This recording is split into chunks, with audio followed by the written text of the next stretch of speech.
भूतिया बारातियों की ट्रेन। विहान और दिया की आपस में शादी होने वाली थी। वो दोनों एक दूसरे को बहुत ज्यादा पसंद करते थे। दिया, बहुत जल्द मैं तुम्हारे घर दूल्हा बनकर आऊंगा। ना नहीं विहान, तुम्हें शादी करने के लिए हमारे गांव आने की जरूरत नहीं है। क्या हुआ दिया? कुछ नहीं।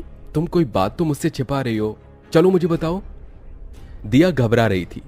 शाम भी बस हो चली थी। दिया की माँ जल्दी से घर के अंदर आई और बोली, दिया, शाम होने वाली है।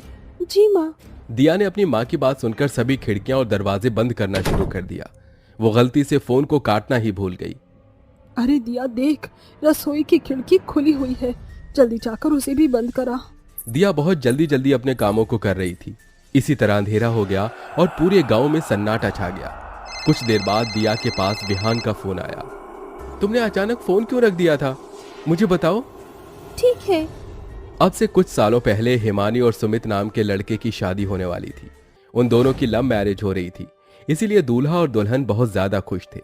उजाला नगर से दूल्हा अपनी दुल्हन को लेने बदलापुर स्टेशन आ रहा था। बाबा, मैंने सुना है कि एक नई तरह की ट्रेन चलनी शुरू हुई है। सुना है वो खास बारात के लिए ही है। क्यों ना मैं उस ट्रेन से ही अपनी दुल्हन को लेने जाऊं? अच्छा विचार है।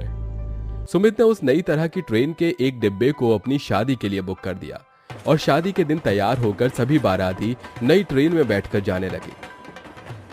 ओए नाचो नाचो, ओए नाचो नाचो, आज तो मेरी शादी है।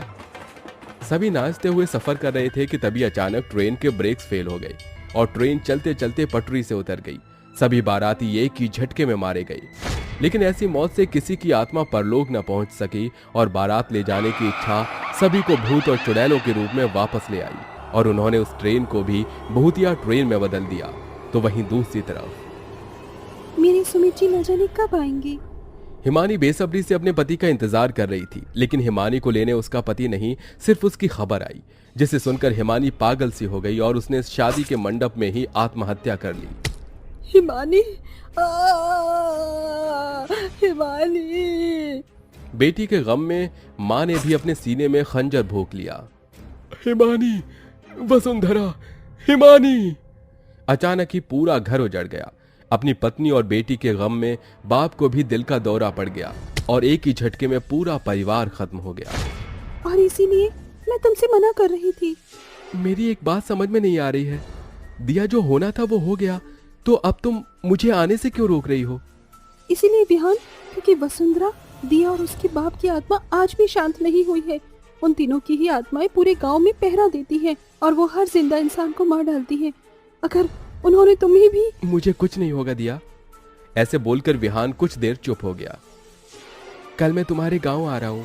पर विहान ने ऐसे बोलकर फोन काट दिया और अगली ही सुबह वो दिया के गांव की तरफ निकल गया। वो गांव जाने के लिए बदलापुर स्टेशन पर ट्रेन का इंतजार कर रहा था। ये ट्रेन आ क्यों नहीं रही है? बहुत देर तक इंतजार करने पर एक ट्रेन स्टेशन पर आकर रुकी। विहान उस ट्रेन में चढ़ गया, लेकिन वो ट्रेन बाकी ट्रेन की तरह बिल्कुल नहीं थी। इस ट्रेन में तो बहुत अंधेरा है। विहान ने ऐसा बोला ही था कि तभी उसके कंधे पर पीछे से किसी ने हाथ रखा। विहान ने जैसे ही पलटकर देखा तो वहां पर भूतों की एक बारात थी, क्योंकि ये वही हादसे वाली ट्रेन थी। ये तो। इससे पहले विहान कुछ करता एक भूत उसके पास आया और उसे अपनी मुट्ठी में दबोच कर बोला, तेरा हमारी इस भूतिया ट्रेन में स्वागत है, चल अब तू भी हमारी ही टोली में शामिल हो जा। वो भूत बस विहान को काटने ही वाला था कि तभी उनका राजा सुमित वहां आ गया। इतनी जल्दी भी क्या है? छोड़ दो मुझे। छोड़ेंगे, लेकिन। भूत ने ऐसे बोलकर विहान को ट्रेन के एक डिब्बे में डाल दिया। वहां पर बहुत सारे कंकाल थे। शायद ये वो लोग हैं जिनकी ये भूत चुड़ैल जान ले चुके हैं। कहीं यहीं पर बंद हुए मेरा भी यही हाल न हो जाए। विहान ऐसे बोल ही रहा था कि तभी उसकी नजर वहीं पर बंधे एक आदमी पर पड़ी। उसे देखकर विहान डर गया। अरे डरो नहीं, मेरी मदद करो। तुम कौन हो? मैं इन भूतों को ही खत्म करने आया था, लेकिन। इतना सुनते ही विहान ने उस आदमी को वहां से छुड़ाया। वो कोई आम आदमी नहीं बल्कि एक तांत्रिक था। अब तुम्हें मेरे साथ मिलकर बदलापुर गांव और इस ट्रेन को इन भूतिया ताकतों से आजाद करवाना है। मैं यही तो करना चाहता हूँ। हमें क्या करना होगा? सबसे पहले बदलापुर गांव में भटक रही इसकी प्रेमिका की आत्मा की शांति के लिए एक हवन करवाना होगा। वो आप मुझ पर छोड़ दीजिए। विहान ने दिया को फोन मिलाया और उसे सारी बात बता दी। मैं क्या करूं? तुम जल्दी से हवन की तैयारी करवाओ, तब तक हम इस भूतिया बारात को संभालते हैं। दिया ने गांव में हवन करवाना शुरू कर दिया तो वहीं दूसरी तरफ ट्रेन में, इस भूतिया बारात को खत्म करने के लिए हमें इस दूल्हे को खत्म करना होगा। लेकिन कैसे? हमें इसके दिल में चाकू घुसाना होगा, तभी ये खत्म हो पाएगा। तांत्रिक ने चाकू निकालकर विहान को दिया। ये आप मुझ पर छोड़ दो। विहान चाकू लेकर बाहर आ गया। वो उस चाकू के सहारे भूत और चुड़ैलों को मारता हुआ आगे बढ़ रहा था। कहाँ जा रहा है? विहान ने कुछ नहीं देखा और उसने सुमित पर वार करना चाहा, लेकिन उसने उसका हाथ पकड़ लिया। ऐसे कैसे? दोनों में काफी देर लड़ाई हुई। कुछ देर बाद विहान ने उसके दिल में वो चाकू घुसा दिया। ये तू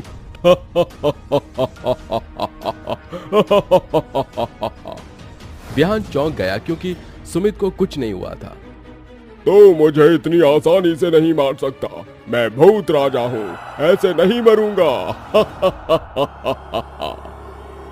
पर मैंने तो तुम्हारे दिल। भूतों के पास दिल नहीं होता। सुमित ने विहान पर हमला किया। विहान अपनी जान बचाकर भागा और ट्रेन के डिब्बों को भागते हुए फलांगने लगा। रास्ते में एक भूत ने विहान को पकड़ लिया। अब तो नहीं बचेगा। रुक जा, ये मेरा शिकार है। सुमित विहान की तरफ बढ़ने लगा। विहान को उस भूत ने जकड़ा हुआ था कि तभी विहान को ट्रेन का एक खाली डिब्बा दिखाई दिया जिसमें लाशों जैसा कुछ नजर आ रहा था। उन्हें देख विहान को कुछ याद आया। भूतों के पास दिल नहीं होता। इसका मतलब? विहान ने जल्दी से खुद को उस भूत की पकड़ से छुड़ाया और किसी तरह वो उस लाशों वाले डिब्बे में घुस गया। वहां कोई और नहीं बल्कि सुमित की बारात की ही लाशें थी। विहान उन्हें देखकर सब कुछ समझ गया। अब तेरा खेल खत्म हुआ भूतिया दूल्हे। सुमित विहान को वहां देखकर डर गया और उसे रोकने के लिए भागा, लेकिन तब तक बहुत देर हो चुकी थी। विहान ने सुमित के इंसानी शरीर के दिल में वो चाकू घुसा दिया। नहीं, भले ही तेरे भूतिया शरीर में दिल ना हो, लेकिन इंसानी शरीर में तो है ना। देख, अब तेरा किस्सा खत्म।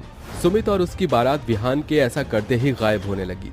तो वहीं दूसरी तरफ जैसे जैसे हवन पूरा हुआ, हिमानी और उसके परिवार की आत्मा को भी शांति मिल गई। कुछ दिनों बाद बोला था ना, दूल्हा बनकर जोरों शोरों से बारात लाऊंगा। दिया और विहान ने खुशी से एक दूसरे से शादी की। अब सभी कुछ ठीक हो चुका था और सभी खुशी से बदलापुर गांव में रहते थे और बदलापुर स्टेशन पर भी शांति आ चुकी थी। मनोज मंडप में बैठकर अपनी होने वाली पत्नी से शादी कर रहा होता है। तभी वहां पर मनोज की पुरानी प्रेमिका सुप्रिया पहुंच जाती है और अपने सामने अपने ही प्रेमी को किसी और लड़के के साथ शादी करते हुए देख रोते हुए कहती है, तुम्हारी हिम्मत कैसी हुई? तुमने मुझे प्यार के धोखे में रखा और शादी तुम इस लड़की से कर रहे हो। ये क्या तमाशा लगा रही हो तुम यहाँ? मैं तुम्हें जानता भी नहीं हूँ। अच्छा, अगर ऐसी बात है तो ये फोटो में मेरे साथ कौन आदमी है? अरे शर्म करके तो बोलते। इतने साल तुमने मेरे साथ बिताए और अचानक से तुमने मुझे धोखा देकर इस लड़की से शादी कर ली। वो मेरी एक भूल थी। और फिर हम दोनों प्यार कब करते हैं? हमेशा तो लड़ते ही रहते हैं। इसलिए हमारा एक साथ होना बेकार है। तुम भी समझ जाओ और मुंह बंद करके आगे चली जाओ। सुप्रिया मनोज का कॉलर पकड़ लेती है। इसके बाद मनोज उसके मुंह पर एक जोरदार तमाचा मारता है। अगर दोबारा ऐसी हरकत की तो मुझसे बुरा कोई नहीं होगा। चली जाओ यहाँ से। तुम मेरी जिंदगी में कोई मायने नहीं रखती। मनोज ऐसा कहकर अपनी पसंदीदा लड़की से शादी कर लेता है। अपनी आंखों के सामने ही अपने प्रेमी को किसी और लड़की का होते हुए देख सुप्रिया से देखा नहीं जाता और वो रेलवे स्टेशन पर जाकर रेल पटरी पर कूद जाती है और अपनी जान दे देती है। उसके बाद मैं यहाँ पर आ गई और इस चांडाल ने मुझे अपने पास कैद कर लिया। मुझे भी मेरे प्रेमी ने धोखा दिया था और मैं अपनी मोहब्बत में धोखा नहीं खा पाई। मैंने भी खुदकुशी कर ली और उसके बाद मैं भी यहाँ पर आ गई। मेरे पति ने तो खुद मुझे धोखा देकर मुझे ही अपने हाथों से मार दिया और अपने घर के पीछे दफना दिया। हम सब यहाँ जितनी भी लड़कियाँ आई हैं, उन सब की मौत का कारण उनके प्रेमी और मोहब्बत में वफा न मिल पाना है। मुझे तो लगता है हम इसी वजह से इस कैद खाने में कैद हैं, लेकिन हमारे साथ ऐसा सलूक क्यों किया जा रहा है? तभी पाताल लोक के चांडाल उन चुड़ैलों के तहखाना के पास आते हैं और उनसे कहते हैं, बहुत शौक था तुम लोगों को मोहब्बत करने का। अब देखो, मोहब्बत में मरने वालों का मैं क्या हाल करता हूँ। तुम लोगों को मैं इतना तड़पाऊंगा, इतना तड़पाऊंगा, इतना तड़पाऊंगा कि तुम सभी चुड़ैलों को यह एहसास होगा कि हमें मोहब्बत नहीं करनी चाहिए थी। चांडाल के सामने सारी चुड़ैल अपनी मुक्ति की भीख मांगने लगती हैं और वहां से आजाद होने के लिए कहती हैं। चांडाल, हमें यहाँ से बाहर निकाल दो। हमने तुम्हारा क्या बिगाड़ा है? मोहब्बत में धोखा तो हमें मिला था, फिर तुम हमें कैद क्यों कर रहे हो? तुम जैसी बल बुद्धि लड़कियों को सबक सिखाने के लिए इससे अच्छा और क्या हो सकता है? अगर तुम्हें इस खाने से निकलना है तो जाओ, मैं तुम्हें एक शर्त देता हूँ। अगर तुमने उसे पूरा कर दिया तो तुम यहाँ से आजाद हो जाओगे। शर्त का नाम सुनते ही सभी चुड़ैलों का सारा ध्यान चांडाल के ऊपर होता है। मैं हर एक शर्त पूरी करने के लिए तैयार हूँ, बस मुझे तहखाना से बाहर निकाल दो। इस घुटन में मुझसे और नहीं रहा जाता।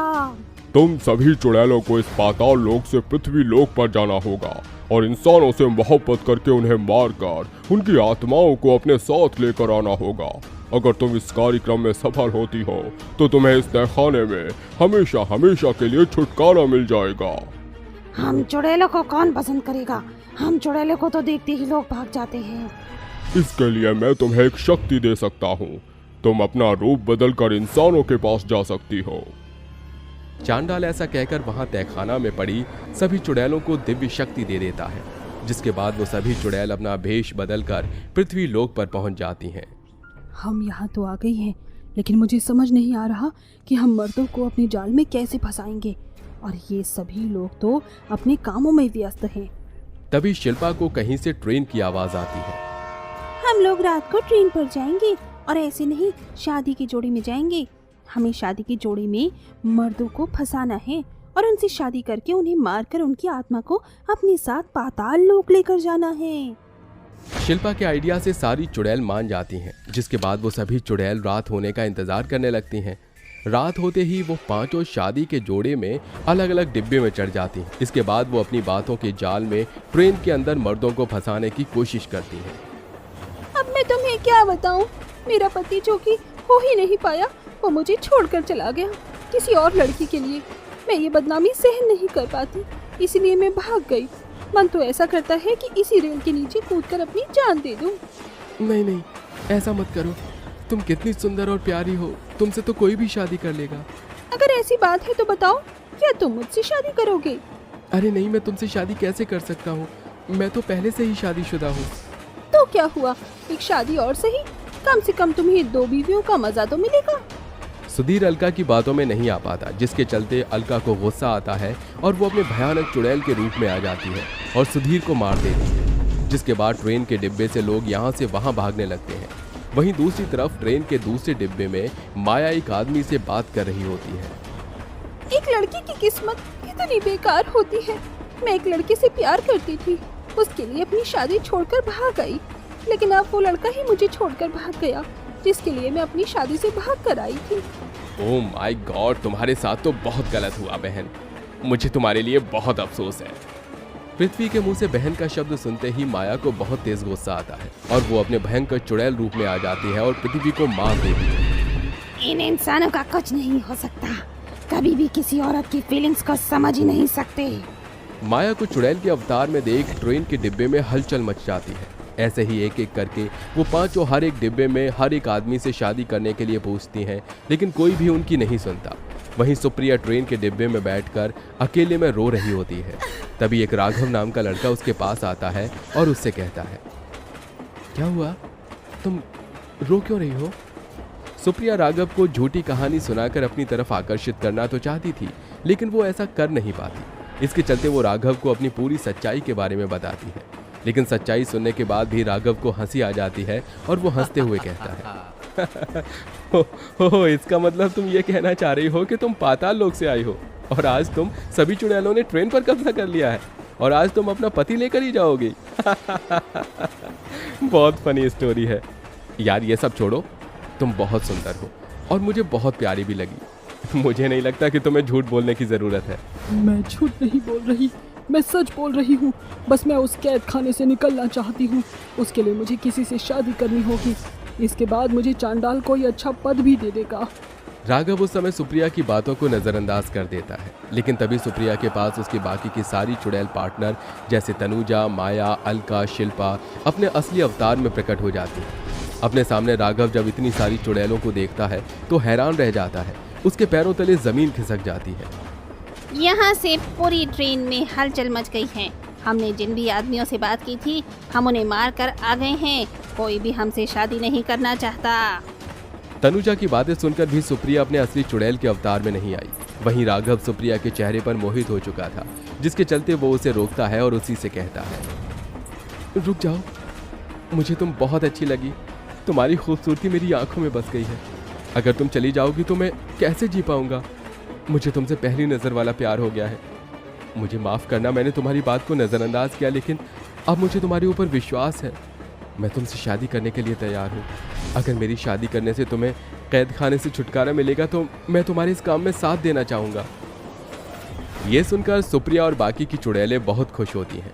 सुप्रिया राघव से शादी कर लेती है, जिसके बाद वो अपने असली रूप में आकर राघव को एक चाकू से मार देती है। जिसके बाद राघव की आत्मा उसके शरीर से बाहर आ जाती है और वो सभी चुड़ैलें उसकी आत्मा को अपने साथ पाताल लोक ले जाती हैं, जहां चांडाल उन्हें देखकर कहता है, तुम सभी चुड़ैलों में से सुप्रिया ने उसे कार्य को पूरा करके दिखाया, इसलिए मैं उसे इस चांडाल लोक की सबसे ऊंचा पद देता हूँ और तुम बाकियों को उस कैद खाने से छुटकारा देता हूँ। अब तुम्हें वहां रहने की कोई जरूरत नहीं है।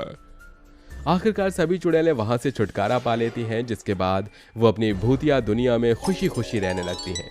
वहीं भूतिया दुनिया में सुप्रिया को अपना सच्चा प्यार मिल जाता है और वो भी खुशी खुशी राघव के साथ भूतिया दुनिया में रहने लगती हैं।